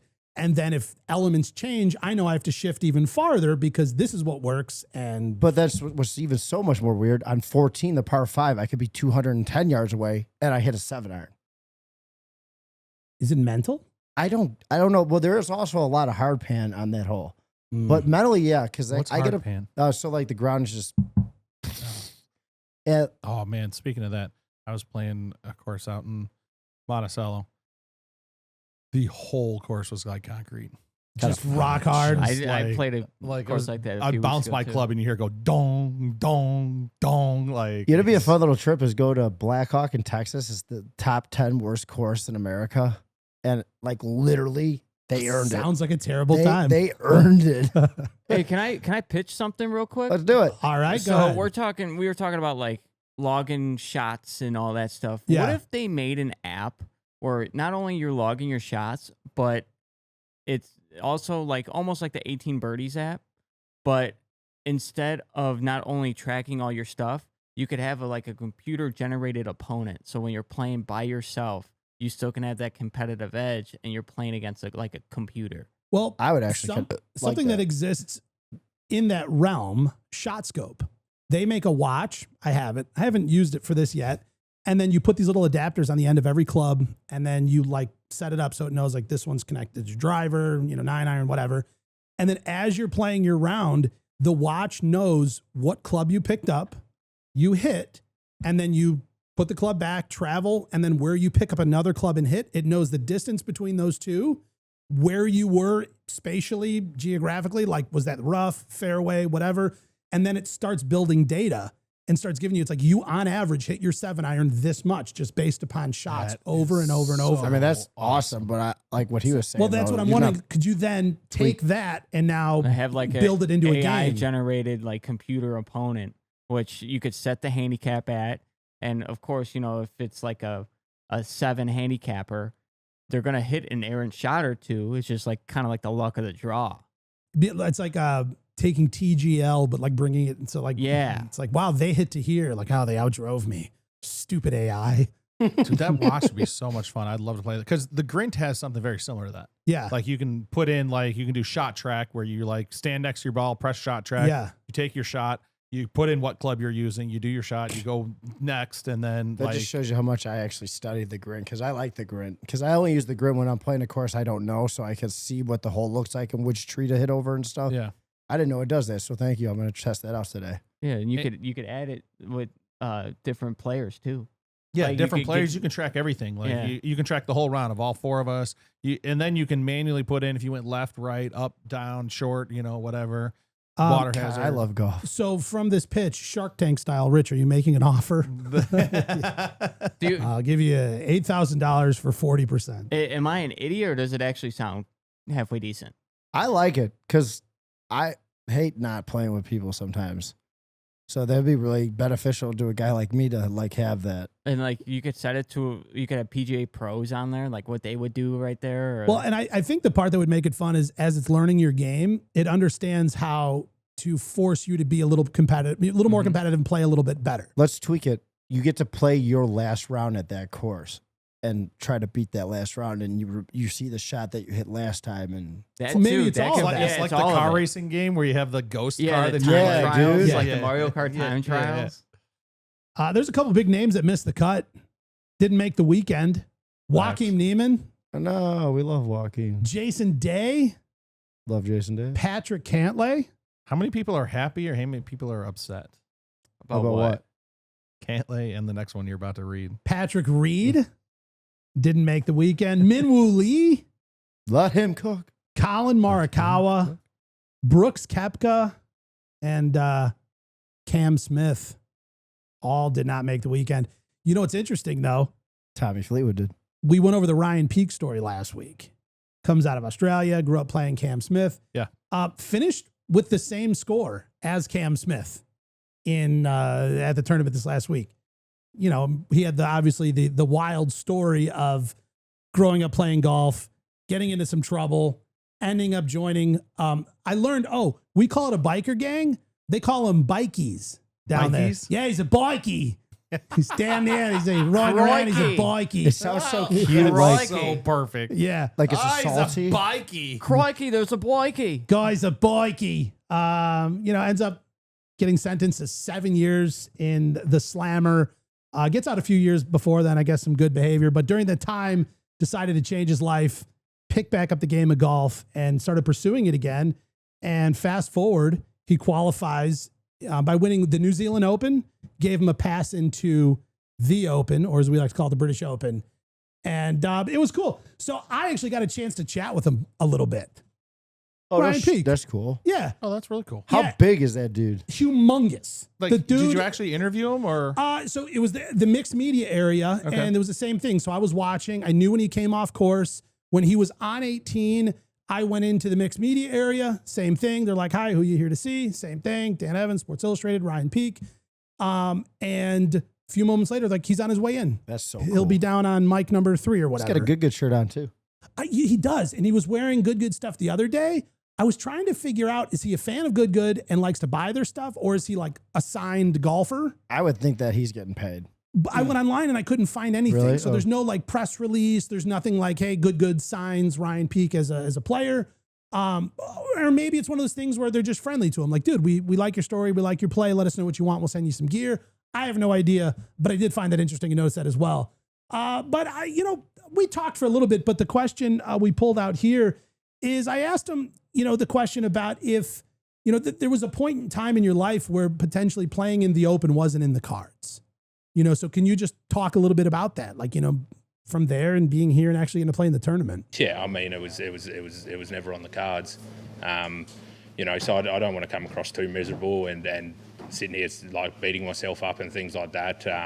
But I'm for the next little while, I'm allowed to be disappointed with the performance that I've done. But it's just something else to grow from, I guess. It sucks that it's gone this way, but obviously honoured to have the privilege to do it, and maybe next time will be better. Yeah, I mean, it was interesting because, I didn't know, what to expect back from the question. And for him, he just kept it very much about golf. Yeah. You know what I mean? In a lot of the questions that came his way, kind of through his whole story, for him, he just wanted to talk about the round. You know what I mean? He wanted to kind of keep it here. And I was sort of a little careful of that. I mean, he's here. You don't want to get him upset. Listen, he's a bikie. Plus, he's cool. He looks like he could just snap you in half like that. But he doesn't want to. No, he to me, he But seemed he like could. a gentle giant. He was, a very big guy, but was very kind, polite, took a few questions. I'd try not to take a bunch of his time, but just a cool story. It was I like kinda- this guy. It was fun to get to catch up with some of these guys that we've been following and their story and all this stuff leading up to these weeks. I think this might have been the biggest story of coming into the tournament. I think it might definitely could have been. I mean, we were talking about it a bunch leading up to it, and by the time he got around to the tournament, it was a part of the broadcast and all of that. So it's his story. Definitely, we broke that story. Let's just Don't let's you go ahead and just? say I that. automatically like Australians more because of their accent. I just think that's the best accent that you could have. Speaking of accents, Before you go into the accents, did we talked about it a little bit? Do you know if he's going to be able to play in the U.S. events or anything like that? we have no idea. He does not have a PGA Tour card. He has a DP World Tour card. Gotcha. So he got it through the PGA Australia or Australasia. It's the Australia and Asia put together. So We he got could, that. Yeah, he could play there, and then he's got the DP World Tour. Gotcha. Okay. So he's not invited to PGA events yet. Yeah, well, and there's only speculation of would he be allowed to travel into the States due to his criminal record and all of that stuff. I love how Josh didn't really golf like a year or two ago, and now he's like so knowledgeable. Oh, he's like an encyclopedia. Like, I I sometimes wouldn't say that much now. Well, you say some things where I'm like, oh shit, I didn't know that. Glaze the boys. Speaking of accents, I got into it a little bit with one of the guys at the tournament. Not really. Okay. The merch tent. It's always a big deal. You got to go. You got to pick up some swag. You got to do the whole thing. And the line was brutal. And just like one of those like zigzagging, lines like you're at an amusement park or something like that. And right next to it, though, is sort of like a VIP line for credential holders. And that's what I did, though. So I went in there first day. I just go cruise right up that line. It was awesome. I go right in, grab a few things, this nice little zip up thing, whatever. I go back the next day because I wanted to, I never like to do it all at once. It's too much to just get everything I want at once. I like to make it a few trips, which means I end up buying more because, it's like, oh, well, I'll get the ball marker next time. And then I get like another shirt and whatever else.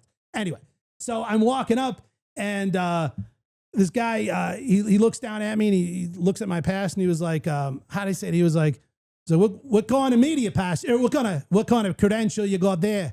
No, that's a little Australian. I'm missing it. No, you're no, doing it sounded like Connor. And I was like, oh, this is a media pass. And he was like, man, I'm losing it now. He was like, give me an Irish accent. I had it before. Like, how do you do it?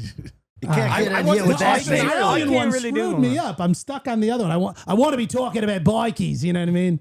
Anyway, he was like, no. He was like media pass. He's like, no. He's like, you're not going to be coming in this way. He's like, not this time. And I was like, I can't come in here this time. He's like, no. He's like, that pass isn't going to get you in here. And I was like, oh, that's too bad because I came through this door last time. Like, but it's totally fine. I understand. I'll head out the other way. We're all totally good. He goes, no, you didn't.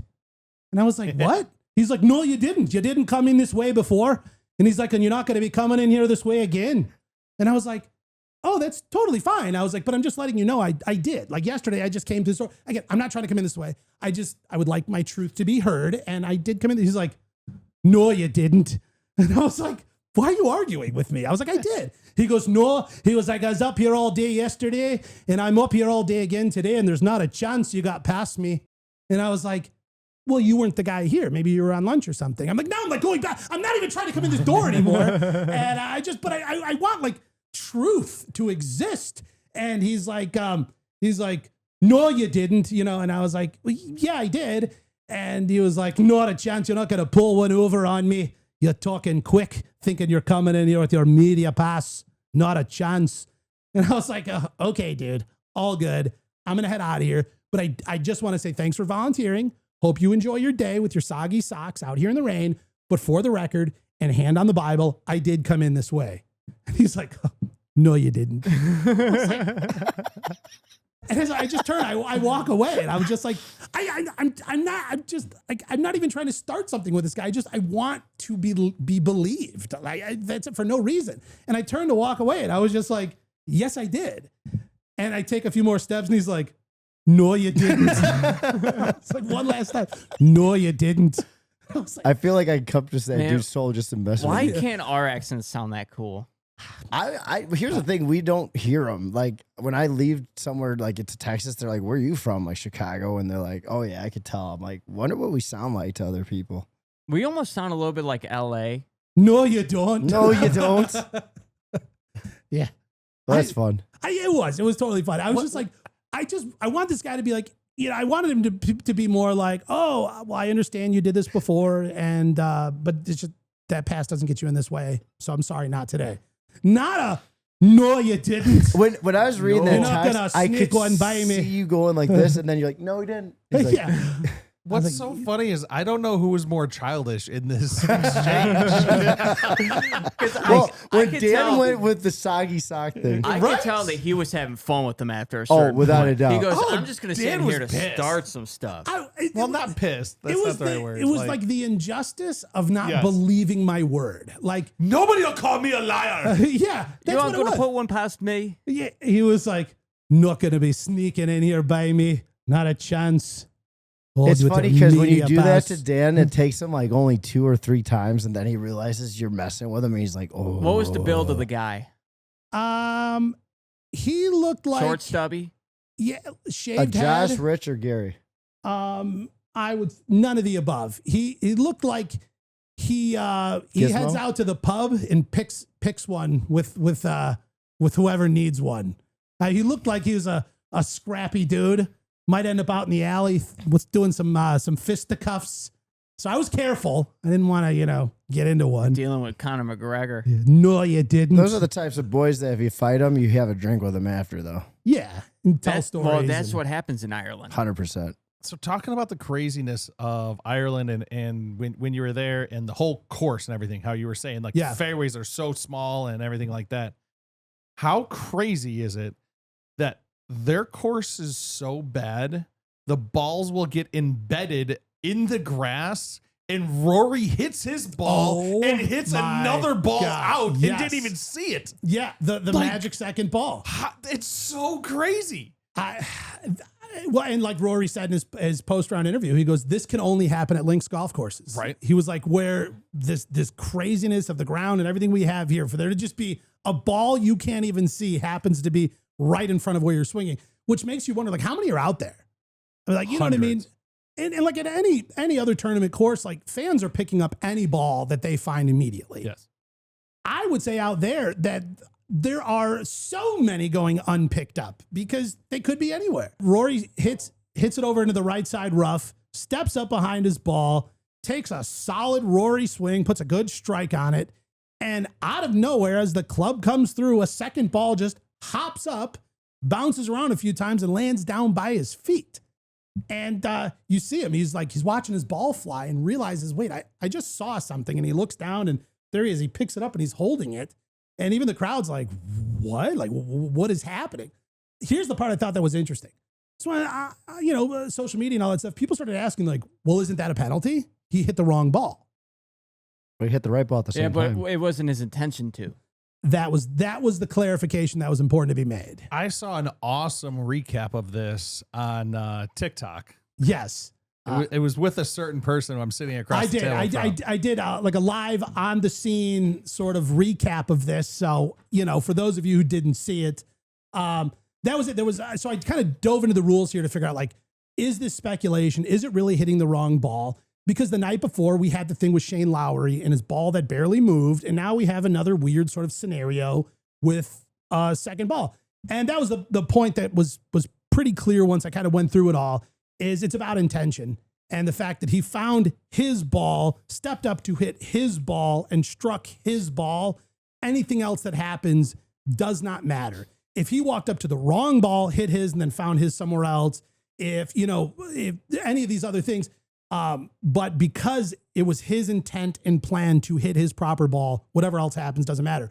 And even if, let's say, there was another ball in play, let's say his playing partner, their balls are sitting next to each other or something like that, and he hits his and the other guy's ball goes flying, it still doesn't matter because his intentions were to make contact with his ball. He didn't step up like confused as to which ball I should be hitting. So you're saying on the tour or a major, if you hit a ball in a fairway and your playing partner or whoever's in your squad hits a ball and it's literally touching yours, do you still have to hit both balls? No, so this has happened in the past, and they'll call a rules official over and they get to mark it with little T, and then they get to move their ball and hit it. But I think that hasn't always existed.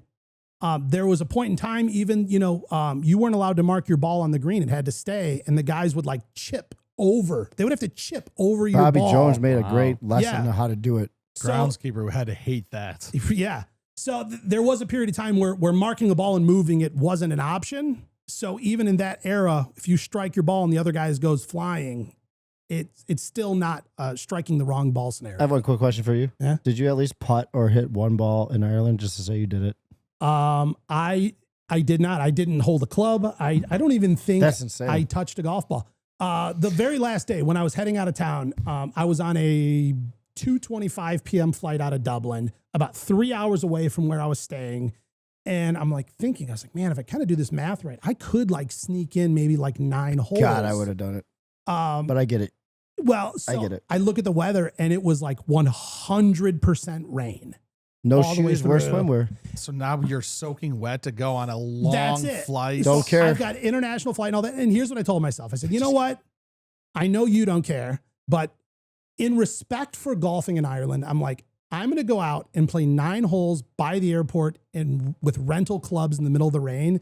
And I'm going to say, yes, I've golfed in Ireland. Like, that's it. Like, to just get to say I did, Let's to just me, go back that's a to waste. Let's just go back to Ireland. I would rather have, like, no, I remember my first round in Ireland. It was beautiful. I played this course. I had a terrible time. I lost 400 balls. But to just like, Terrible time. to waste my first golfing in Ireland on that, to say I did, to me, that's not, saying I did means I care more about other people. No. Doing it properly means more, I care more about myself. I hear How that. about the whole crazy shenanigans with Shane Lowry? That is such a tough call. We obviously saw Shane Lowry hits it off into the rough and he finds his ball, really not a bad lie, standing next to his ball. And like, he's not even close to it. He's like a foot and a half away taking a practice swing, and like a twig or a blade of grass or something, like where he was swinging, was running sideways and caused his ball to move barely. And I don't even know if it was a blade of grass that he hit that caused it to move. It could have been just the wind. It could have been just the strength of the grass holding it up, finally settled enough to get it to move. The same way like a ball will go sit right at the top of the hole and then it'll roll shadow, in. yeah. That's the same thing. Like, yeah, I think it's so tough because obviously, he was in one of the leading groups. He's in a feature group, so it's televised. So they're zooming in on like everything. And so the camera's got this thing like zoomed in from like 1,000 yards away. And during that, you can see the ball move a tiny amount. And his club wasn't around it. yeah. Oh, do you got it here? Yeah, I got it All here. right. It's not in slow motion, but you still actually see Good. the ball move. We want to see it in real time. You see it? Yeah. No, I didn't see it. That's the thing. It's like when I'm watching it live, I've seen this 7 times and I still can't see it. I would honestly say it's about 1 dimple. Yeah. You see how it's kind of standing up taller? And now It comes dropped. backwards in this way. Yeah. And here's the other crazy thing with it is the way the rule is written, and I could be wrong. You guys are more the experts on this, but the way the rule's written, I heard that it only counts if he's looking down at the ball and sees it move. So if he takes his practice swing and doesn't see it move, he doesn't get the penalty stroke. Well, I mean, that's a little gray because you can't look away and then move your ball. And also, True. if the ball moves and then rests in its original position, you're fine. But here's the most important part. They, I think it was it Lexi Thompson? Was it her? But it was like in 2016 or something like that, where she was playing in a major and she marks her putt and then she puts her ball back and it's like in a slightly different spot, like unnoticeably different. But the camera was so zoomed in that somebody from home writes an email or a letter or sends it in. So then they go pull up the tape They should and be they able to do review it. that. And she gets a 4-stroke penalty. That's unreal. For like moving the ball, playing from the improper position, and then marking your scorecard, and then turning in a signed scorecard that's the wrong score. And all these things led to a 4-stroke penalty that ended up costing her a major. Well, this caused so much uproar in the golf world that they went back and revisited the rule and they said, okay, now that this new technology thing, we have all the zoom and slow-mo and all this stuff, we've got to rethink this a little bit because we can see things electronically now that are not visible to the human eye. And so what they said is the rule basically defines now that it has to be perceivable by reasonably perceivable by the human eye. And so then that was the debate here because they told Shane, they said, it has to be something that can be seen with the human eye. And Shane's like, but I was looking down and I didn't see it. I was the human eye. Yeah. And they're saying, yeah, but if we look close and the amount the logo moved, that is a seeable amount. The thing was, when we watched it live, we didn't see it, and we're looking for it. Yeah. Like, I mean, but when you go I frame saw by it. frame, Well, but again, The only person that else got screwed by that was Bagger Vance. thank you. I think I that- agree with you though, full-heartedly, Rich. That's the point to me is it's one thing to go, hey, the ball moved, penalty. It's like, but you're only aware of that because you're watching a hyper zoomed, super long lens where we're looking at this big TV screen and the ball's like the size of a basketball because it's so zoomed in. Of course we can see it. But when that ball is the size of a normal golf ball, I don't have one up here, and then down that far, I mean, essentially to your visual, the ball's now like the size of a penny, kind of. And that oscillation of one dimple. And then also, why is he getting a 2-stroke penalty? Because he then played it from the wrong position. So had it moved and then he calls a rules official and puts it back, that's 1 stroke.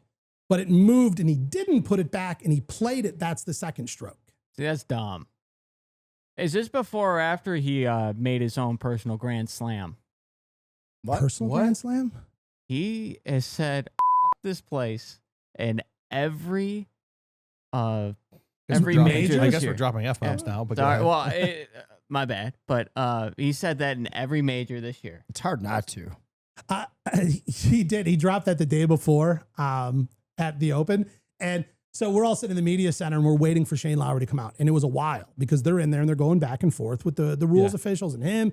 And so we're waiting so all of us, we've seen that there's something, they keep replaying it, but we don't know the ruling yet. So we're all like waiting here in the media center.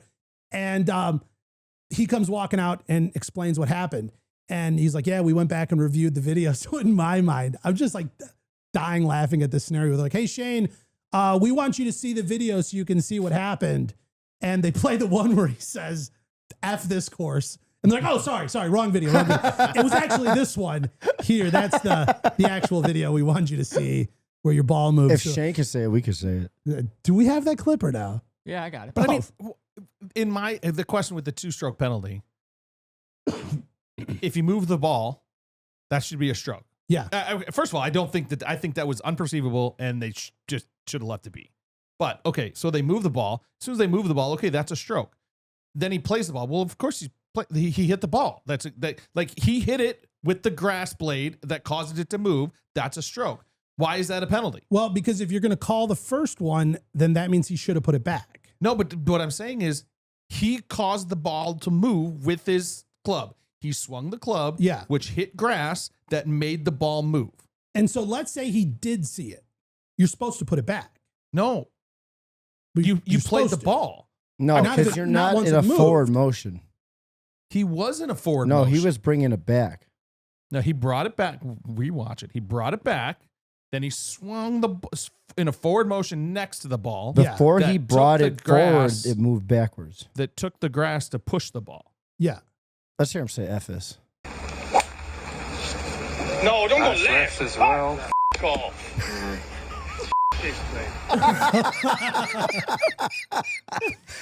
Yeah. Oh, sorry, Shane. Sorry. Wrong clip. No. This is the one of your ball moving. We want you to watch this one now. All right, Rich, I want to understand your question here. What? Why is it a 2-stroke penalty? Rich? Because the thing is, if you do anything, if I go and I swing and I chunk the crap out of it and I only hit dirt and grass and my ball goes forward a foot, that's a stroke. I completely understand. It's not a penalty. I did not strike the ball. I struck dirt and grass and my ball went forward. So same thing. Now he just struck grass. But on a practice swing. His intention was not to strike the ball. Because it was a practice swing. Right. So just like sometimes you'll see guys like they're picking little twigs out from away from the ball. That's risky because if you pick up a twig and the ball moves, that's a stroke. There was no intention. There was no swing. There was no nothing. Okay. You caused the ball to move by exterior interference. And for all you amateurs but it's just 1 stroke. Right. But so you're supposed to go, oh man, I moved the ball. I have to put it back.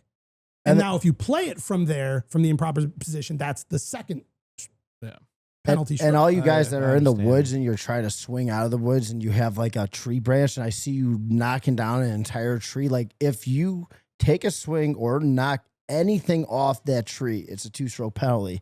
But if you're in your process of your swing and you knock off something and you hit the ball, then it's fine. But whole ass guys are like taking these branches and like, you even see people like a friend will hold the branch. Yeah, so it's like you can't swing. do that. Yeah, unless nothing falls off that tree branch.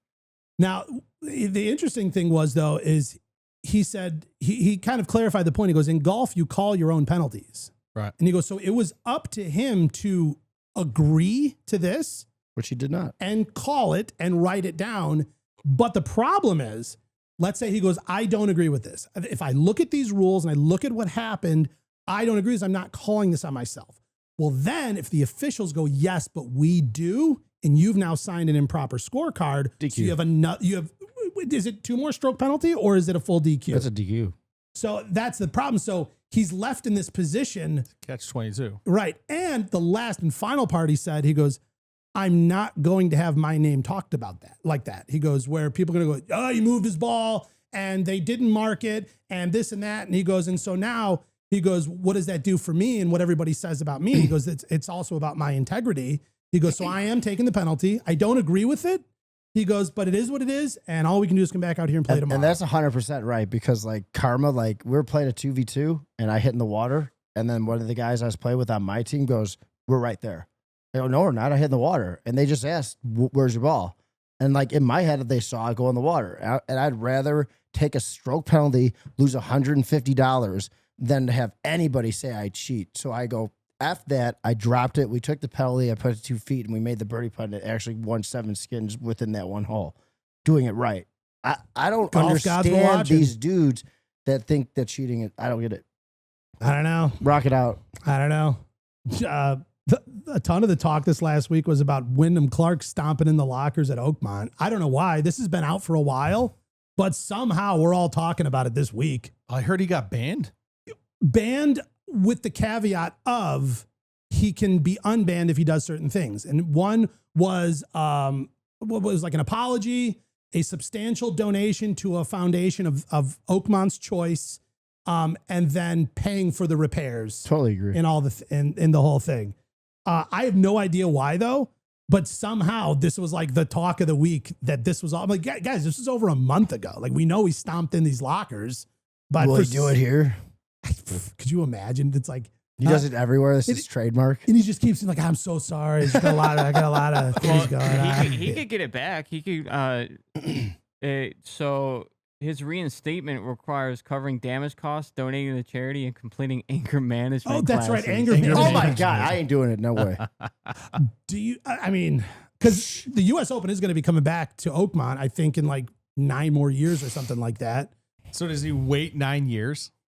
Like 8.5 You could years find later? somebody to sign off on your anger management thing. Or It's you, still money, though. You got to make a substantial donation. That's You gotta fine pay because for you're all helping that. people, which is no issue to me. or How they're many like, hey, gloves? How many gloves do you think he'll have to sign? Like 6. He's like a bunch of buddies like, hey, Wyndham, we're all going to play Oakmont. Do you want? You know they say that all You the time. could tell Phil will say something to him about that. On the Shane Lowry topic, Yes. I came across this video that I think is so interesting.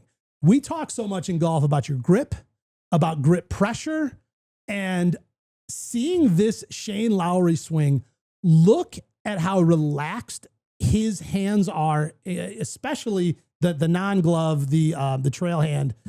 It is so interesting. The caption under this was, there's no way he grips the club too tight. Take a look.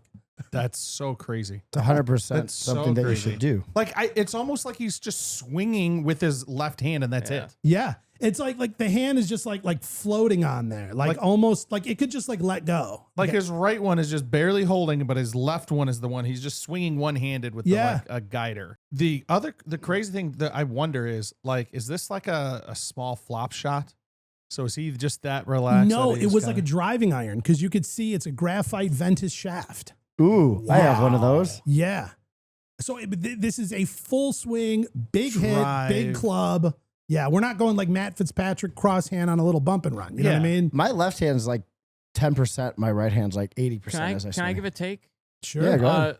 I'm not good at golf at all, but It's honest. I was at the range before I had an outing on Thursday last week, and I'm at the range, and my best shots at the range, I felt like my left hand was like not even on the club, and I was actually releasing almost like losing the club. You had a little Shane Lowry going on. It know? actually, now I'm looking at this, and I'm like, oh, maybe that is a little spark of something that I could use. Maybe. We should all be inspired by Shane Lowry. So Gary, you said you're 80-20. 80 is your right hand, which to me is the exact opposite of Shane, because it seems like Shane 80 is his left hand. Yeah. That's So like, pulling through here's it. the problem with me. If I'm rocking out my left hand, I'm drawing or hooking. If I'm rocking this out, it's straight or fading. And I'd rather fade. And I have to do the little Dustin Johnson finish in order for it to work, though. So, like, my right hand controls it, and then my fingertips need to come through like this in order for it to work. Because if I use my left hand, this knuckle will be going through the ball rather than my fingertips or my fingernails. What's interesting is I'm left eye dominant. I do a lot of things lefty. So for me, golf is different than people who are naturally righties. And so for me, like, my left hand is doing more than my right hand. That's the way it works. I mean, throw a frisbee with my left hand, all that stuff. If I am too much in the right hand, I'm bringing that club head around and it's going left. If I'm more in the left hand, it is going to stay a little more open and be a little more fade. It's interesting. Yeah. I'd sell myself for some Tums right now. Some Tums? Yeah, I'm an old man. Wow. I ate some chili before we got here. Well, before we get out of here, I want to just talk about the Barracuda that I don't know if anyone saw. Well, I mean, it's I would have watched it if Grant went. How do you? Yeah. Well, I think that's an important topic. Grant Horvat, the months and months leading up to this, had this open invitation.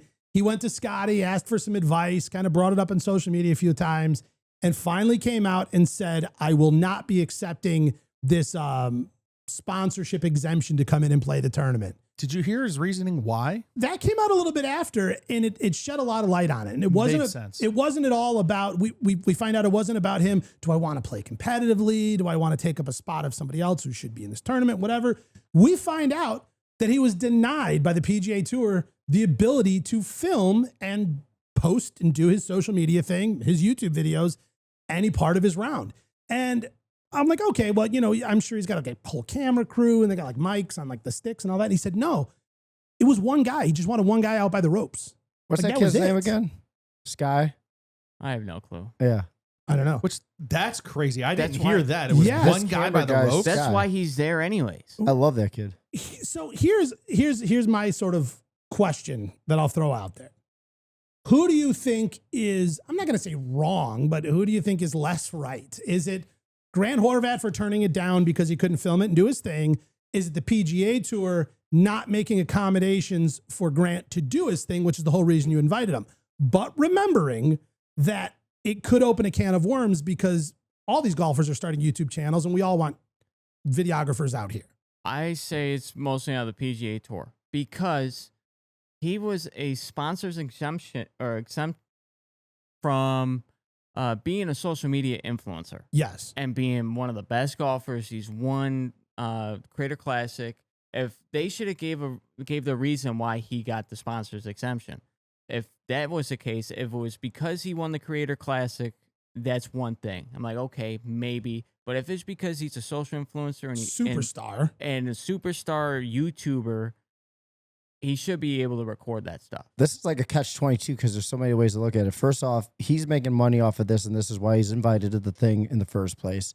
But then you have him come to the thing, and then he can't do the thing in which he was doing that got the invite. But then also, I feel he didn't want to play in the Barracuda because there's this question and these conversations in the comments in which it's driven like, can he play in these events? Is he that good? And now he does play in it, and he does horribly. And now the question's answered.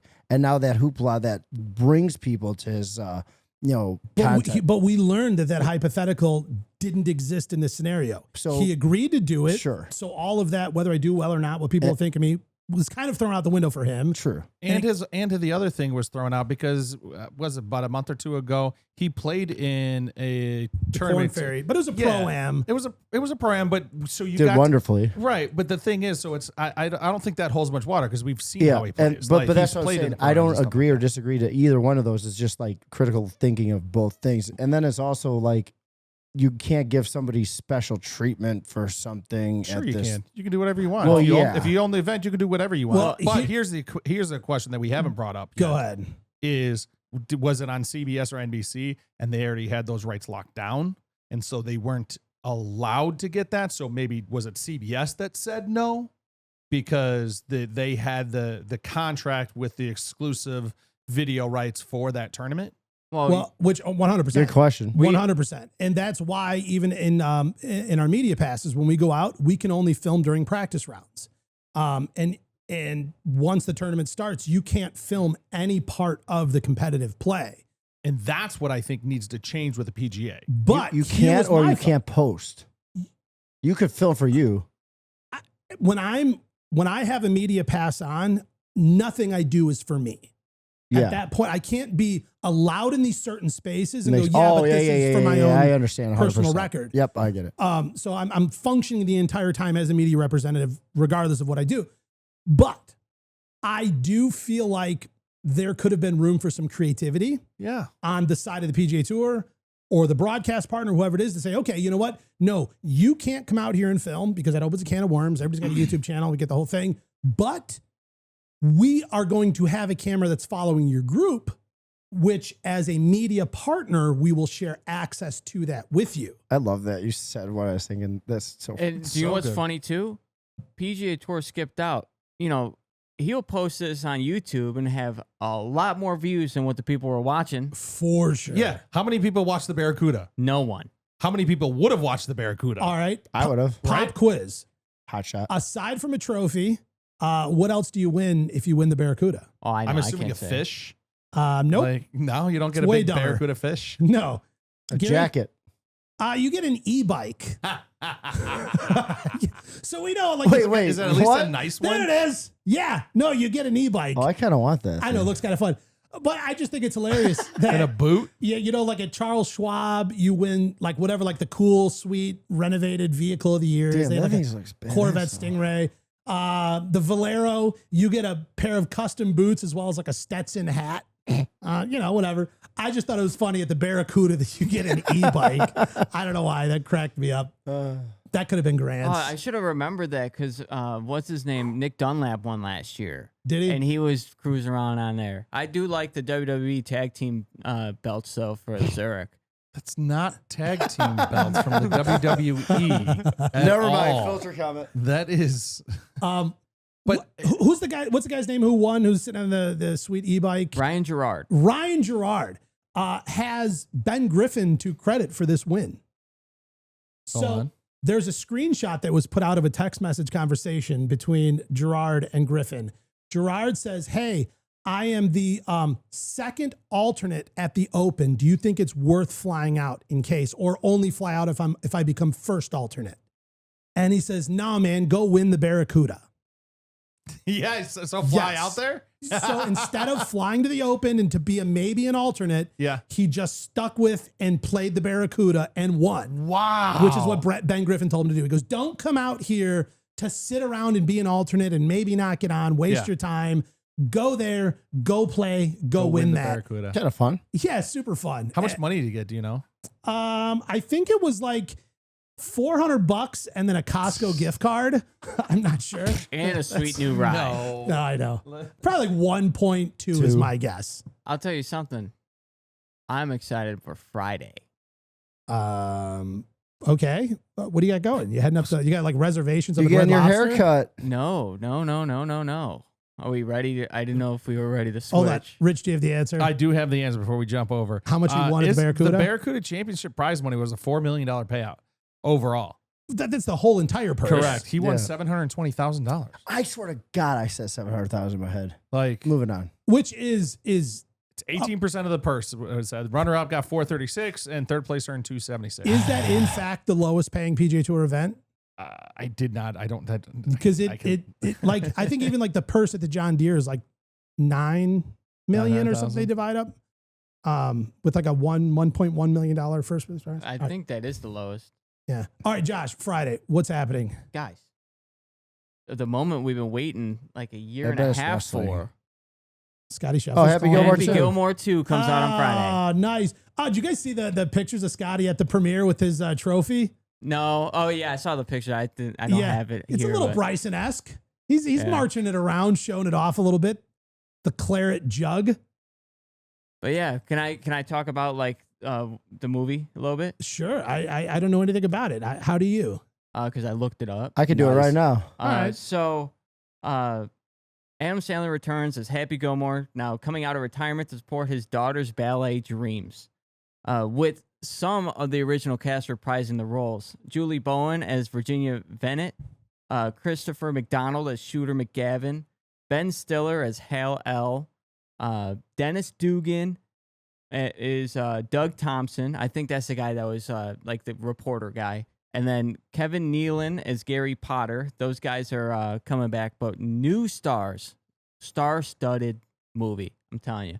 Bad Bunny, reportedly supposed to be his caddy. Nice. He's a singer-songwriter. Benny Safdie, actor. Travis Kelce, NFL star. Eminem's supposed to be in it. Blake Clark, stand-up comedian, actor. He was the dad in Boy Meets World. I don't know if you ever saw that show. I love that show. I did too, Mr. Feeney. Feeney. Our girl Paige Sporanic is in it. Nice. MJF, Maxwell Jacob Friedman, AEW pro wrestler, plays his son. JT Bryson. Scottie Scheffler. And then Sonny and Sadie Sandler, which is his daughters, and filled with PGA Tour stars like Scottie Scheffler, Rory McIlroy, Brooks Koepka, Justin Thomas, Colin Morikawa, Keegan Bradley, Rickie Fowler, Will Zalatoris, Xander Schauffele, Jordan Spieth, Tony Finau, John Daly, Corey Pavin, Jack Nicklaus, Lee Trevino, Nelly Corda, and Nancy Lopez. I feel like one of the biggest misses No in this Tiger? no, not at all, was not having Will Zalatoris be the caddy. I think there is a little clip of him being a caddy. Thank God. Because there's got to be. He looks exactly like the guy. Identical. I don't know. Weird reincarnation. Remember, Eric, when there's a crime out there, he's going to comb his hair because he's the good-looking guy. I don't remember that. It's something you would say because you got good hair. Thank you. So I'm a little appreciate that. worried about this, though. This Why? movie? Yes. It's going to not be wonderful, I feel. Happy Gilmore 1 was an iconic movie that came out in all of the time. Happy when Madison all of Productions. this- It's it was- one of it the was two. So good. They're all happy, man. They've waited. It was so good to earn the title of the entire company. Thank you. And this has been so long. They're so star-studded. It's so all of this. I almost wonder, is this just going to be one of those movies that's like, We made money. expectations here, Yeah. quality's here. Well, because we've been talking about it for years. Yes. I feel like it's been opening weekend for like 5 months. Right. Where like even at TGL, they had the car, they had like all the stuff down there. And that was back in like January, February. We've been on opening weekend. It is straight to Netflix. Here's the weird. Well, Yeah. that doesn't matter because Netflix has some bangers that come out, like Untamed and like. Yeah, but you're never going to get a superhero movie like you're never going to get Avengers to be straight to Netflix. How do you get box office numbers? Like, is it just views? I think so. Like, it's usually it's like, oh, it did, 87 million its opening weekend. Like, I mean, in the simplest form, you take $20, you go to the theater, give them $20. That $20 goes into a pool with everybody, and you did $1.8 million. no, I know that, but how a straight to Netflix movie? How do you compare how well it's done? Because there are no box office numbers. What's the number one movie in like the week, and where is it rating, and how many people streamed it? But the problem is, you got guys that aren't professional actors working with professional actors, and you can see that crisscross of weirdness and reactions and vibes, because like there's a movie called Act of Valor where they use real Navy SEALs, and like half the movie you're like, damn, that's some good acting, and then you're like, why does this seem so awkward? Like, why can I see you acting? Yeah, I could see you trying. Can I tell you I'm a little bit worried about the premiere of this? Yeah, Because it's going head to head with Marvel Studios' Fantastic Four. Same day. didn't they already Except do a Fantastic Four They always there's been like 4 or 5 of them now. this year? No. Oh, So it's competing against that, but it is Netflix streaming to. You actually got to go to the movies and see Fantastic Four. you but don't have to. I wonder does Happy Gilmore 2 get paid if one person watches the same, or if 1 billion people watch? Like kickers, like yeah, like if you hit this these many markers, streams, you yeah. get some back end bonus. Yeah. Did you imagine like oh yeah, Scottie Scheffler made another $11 million or something? Yeah. Yeah. So I the don't know. Barracuda Championship, it qualifies as what they call an alternative field PGA Tour event. Okay. Okay. There are 1, 2, 3, 4. There are 5 alternative field events that the PGA does. Okay. All of them have the same prize pool. $4,720,000 goes to the winner. Huh. Alternative field. Alternative field PGA Tour event purses. And well, purses is what I'm looking are they always like at the same time as like an event that people are actually watching? Well, Here's what they are: the Puerto Rico Open, Yep. the Punta Cana is one of them. The Punta Cana Championship, Naturally. the Myrtle Beach Classic, Oh, yeah. and of course, the ISCO Championship. I don't even know where that's at. That was Like, last week.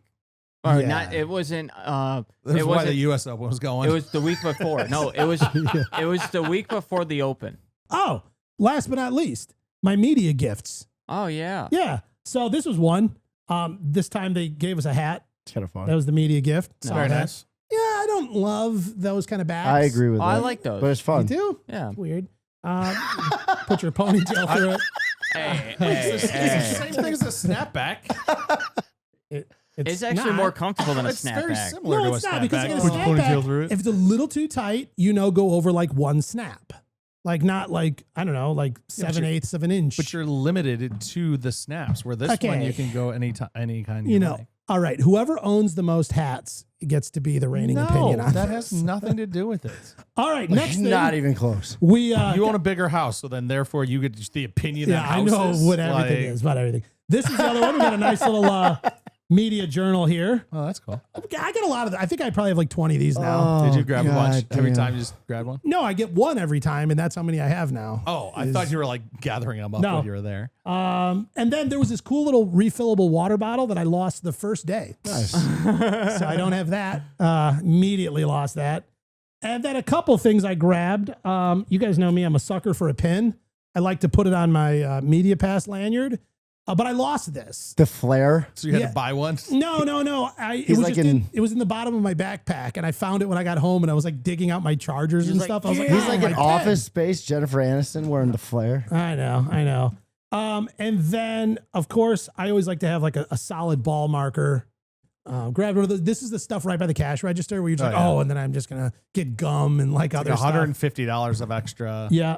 Don't mention the numbered But those shirt, ball too. markers, dude, they like you. It's not a flat mark. It's like you can't use that if you're in my line of putting. I'm like, could you put down one that I'm not going to hit and might have my Yeah, that's why you keep two markers in your pocket because it's not fun and convenient to always use a flat marker Yeah.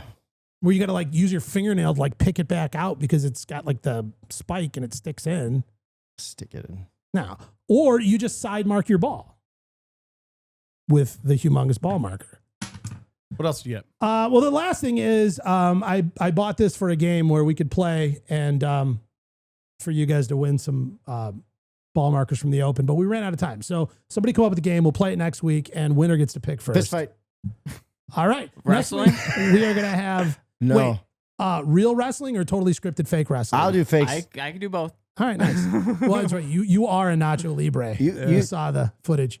We'll have that conversation on the side. As long as there's no What wheelbarrows, about I'm good. what about the golf head you got? Oh, also, I get a flag at every major. That's cool. What do you guys think? Good flag? That's all. Yeah. Why, They better is that, why is Scottie that not signed hung it. up here? Because I just unpacked it like 7 Dude, minutes his ago. Bryson said you got flag's them like at- off in the no, corner you said you have one somewhere. from every major. We should have that. All of your major flags Yeah. hung. Yeah, they're in a pile. This is kind of fun. I finally did something I've been waiting for. So I completed what I'm coining the Media Grand Slam. I have now been to all the majors. And I now get to finally do something I've been working on for quite some time, get to outfit my bag with the club head cover Grand Slam. I now have my US Open. I've got the British Open. I've got the Masters, and I've got the PGA Championship. So I can finally outfit my bag with the club head cover Grand Slam. I did not know that putter head was from PGA Ownership. Like I've played with you several Yeah. rounds. Like I always saw it as like, oh, that's kind of a cool cover. You don't even look for your own ball, let alone look at somebody else's cover. Right? What an attack out of nowhere. Just blasted out of no blindsided. love you. Just shots fired from the angry side of the studio. Right? All right. That's it. That's all I got. Players belongs to us now.